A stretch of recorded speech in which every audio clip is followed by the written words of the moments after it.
د لوی څښتن په پاک او سپېڅلي نامه د بلخ ملي تلویزیون قدرمنو لیدونکو سلامونه او درنښت مې ومنئ.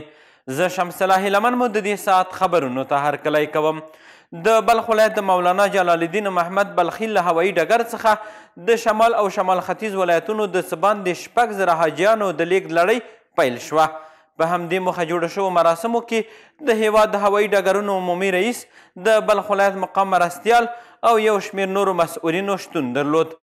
دلته د مولانا جلال الدین محمد بلخي هوایي ډګر دی چې د هوایي ډګرونو عمومي رئیس، د بلخ ولایت مرستیال والی او یو شمېر ځایي مسؤلین راټول شوي دي تر څو د هیواد له شمال څخه د حج د مراسمو ادا کولو په موخه سعودي عربستان ته د حاجیانو د لیږد لومړۍ جوپه بدرګه کړي. امسال مجموعاً در حدود 30,000 حجاج داریم که ذریعه 2 ایرلاین وطنی ما که آریانا افغان هوایی شرکت و شرکت هوایی کامیرس انتقال می‌یابد. البته از 4 میدان هوایی کابل، مزار شریف، هرات و کندهار. فعلا هم ما پرواز امروز ما از مزار شریف میباشد. به شمول 9 ولایتی که در این زون شامل است تقریبا در تعداد 6,000 نفر چیزی کم یا بیش تقریبا پروازهای زون شمال و من شما از 17 پرواز الی 18 پرواز که هر طیاره را 346 نفر حساب کنیم تقریبا که شاید ما پرواز داشته باشیم. این مسلمانان را نهایت و شرافتش دلالت میکنه، به کرامات مسلمانان دلالت میکنه، به ایمانداری، تقواداری و خدا ترسی مسلمانان دلالت میکنه. یا الحمدلله عبادت بسیار قوی عبادت مسلمانان همین حج بوده. له دې سره یو شمېر مسؤلینو د حاجیانو لپاره د پر وخت چوپړتیا وړاندې کولو په موخه د چمتووالي څخه ډاډ ورکړ او زیاته کړه چې اسلامي امارت حاجیانو ته د هر ډول اسانتیاو رامنځته کولو په برخه کې ژمن دی. د ترمینال د مشکلات که د امنیت خبره ده او که د حفاظت خبره ده، که د صحت خبره ده، که د مسؤلیت خبره ده، په ټولو امکاناتو کې چې هغه موږ بندګي امکانات هغه موږ برابر کړي دي. دا اطمینان ورکوم چې د صحت نامې د یو نماینده په حیث باندې چې موږ د حجاجو دپاره یو زمینه د خدمت برابره کړې ده، د طبابت او د علاج او د هغې ترڅنګ د واکسین هغه په حج کم کې هم قرار لري. نن به حجاج صاحبانو هلته لیدلي وي او دلته هم که احیانا خدای مکه یو حاجي ته واقعه پیښیږي یا مریضیږي نو دلته موږ ډاکټر صاحبان د ډاکټر صاحبان څخه شروع که هغه اناس دي او که ذکور دي دا د دوی په خدمت کې دي. امروز در پرواز افتتاحیه به تعداد 346 حجاج محترم ما به مدینه منوره انتقال میتیم و قسمی که در گذشته هم ما در خدمت حجاج محترم خود بودیم و باز هم در خدمتشان هستیم و این باعث افتخار ماست. انشالله عهد عظیمی تلاش میکنیم خدماتی که لازم است برشان عرضه بکنیم. ورته مهال یو شمېر تلونکي حاجیان د اسلامي امارت له لوري د حاجیانو د لیږد په برخه کې له رامنځته شوو اسانتیاو څخه خوښ دي. امسال بسیار خوب پروسه بود، بسیار خوب ما مردم بسیار براحت تا جا خود آمدیم، بسیار کدام مشکل هیچ چیز نبود، بسیار خوش هستیم. به نام خدا خوب پیش رفت، هیچ کدام مشکل تکلیف نگیریم. تمه ده چې د مولانا جلال الدین محمد بلخي له هوایي ډګر نه به د هیواد له شمالي او شمال ختیځو 9 ولایتونو څخه 6,250 حاجیانو د لیږد لړۍ د 1800 پروازونو په ترڅ کې سعودي عربستان ته ترسره شي. د بلخ ولایت د اطلاعاتو او کلتور ریاست لخوا د ترکمني ژبې د ستر او نامتو شاعر مخدوم قلی فراغي د هنري ژوند او کړیو فعالیتونو د یادولو په موخه یوه غونډه ترسره شوه. په یاده غونډه کې د بلخ ولایت د اطلاعاتو او کلتور ریاست مسؤلینو، ګڼو شاعرانو او لیکوالانو ګډون کړی و چې د نوموړي په کلتوري ژوند او فکر یې خبرې اترې وکړې او خپل نظرونه یې له یو بل سره شریک کړل. د بلخ ولایت د اطلاعات او کلتور رئیس په یاده غونډه کې د شاعرانو او لیکوالانو له فعالیتونو څخه ستاینه یوه ملي وجیبه وبلله او ترڅنګ یې د قومونو ترمنځ پر ملي یووالي ټینګار وکړ. نوموړي همدارنګه زیاته کړه چې د شاعرانو او لیکوالانو او په ځانګړې توګه د مخدوم قلی فراغي د فعالیتونو څخه د ستاینې په پار غونډه دا څرګندوي چې اسلامي امارت تل د قومونو ترمنځ د ملي یووالي په رامنځته کېدو کې هڅه کوي. شاعر معروف و بزرگمان زیاد کوشش کردن که در مابین اقوام خصوصا در مابین قوم ترکمن و پشتون اتحاد و اتفاق و اخوت زیاد داشته باشه.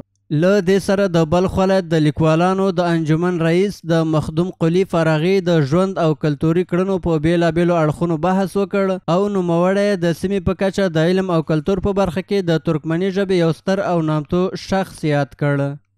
از مخدوم قلی دیوان اشعار به جا مانده است.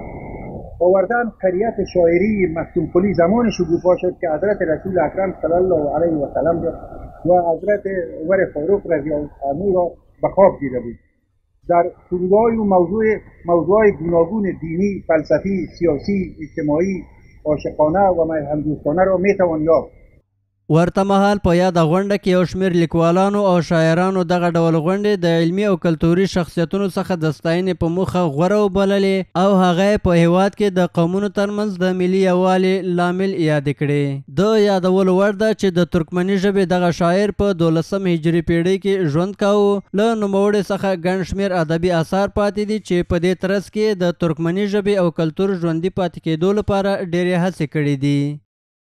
په بلخ ولایت کې د مالګې یو شمېر پروسس کوونکي د اسلامي امارت د چارواکو د هغې پرېکړې هرکلی کوي چې په هیواد کې د بهرنیو مالګو په واردولو بندیز لګولی او همدارنګه د کورنیو تولیداتو د زیاتوالي خبر هم ورکوي.